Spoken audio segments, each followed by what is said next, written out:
Good morning children. ఇది మీ maths part 2 బుక్‌లోని 10థ్ page. ఇవి ప్యాటర్న్స్‌కి సంబంధించిన ప్రాబ్లమ్స్ అన్నమాట. సో, ఇక్కడ ఫస్ట్ ఇన్‌స్ట్రక్షన్ చూడండి. Which of the following figures can be folded such that the 2 halves overlap exactly. Tick mark. అంటే which of the following figures ఇక్కడ ఇచ్చిన ఫిగర్స్‌లో which can be folded such that the 2 halves overlap exactly. అంటే ఈ ఫిగర్స్‌లో ఖచ్చితంగా ఒక సగాన్ని మడిచినప్పుడు, fold చేసినప్పుడు ఒకదాని మీద ఒకటి ఓవర్‌లాప్ అవ్వాలి.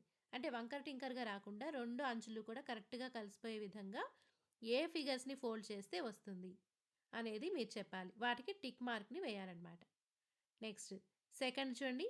Draw the other half of the following figures. ఇక్కడ ఫిగర్స్‌లో కొన్ని లెటర్స్ ఉన్నాయి. ఈ లెటర్స్‌లో హాఫ్ మాత్రమే ఇచ్చారు. రిమైనింగ్ హాఫ్‌ని మీరు డ్రా చేయాలన్నమాట. నెక్స్ట్ థర్డ్‌ది draw lines to show how the following figures can be cut into 2 symmetrical parts in different ways. Different వేస్‌లో ఇక్కడ ఇచ్చిన ఫిగర్స్‌ని కరెక్ట్‌గా హాఫ్‌కి 2 సిమెట్రికల్ పార్ట్స్ అయ్యే విధంగా, అంటే 2 సమానంగా ఉండే విధంగా 2 సమానంగా పార్ట్స్ వచ్చే విధంగా ఎన్ని రకాలుగా కట్ చేయొచ్చు. అంటే దీన్ని ఇలా కట్ చేయొచ్చు, ఇలా కట్ చేయొచ్చు. అంటే సమానమైన 2 భాగాలు వచ్చే విధంగా ఎన్ని రకాలుగా కట్ చేయొచ్చు అనేది లైన్స్‌ని డ్రా చేసి చూపించమంటున్నారు. ఇది 10థ్ పేజ్.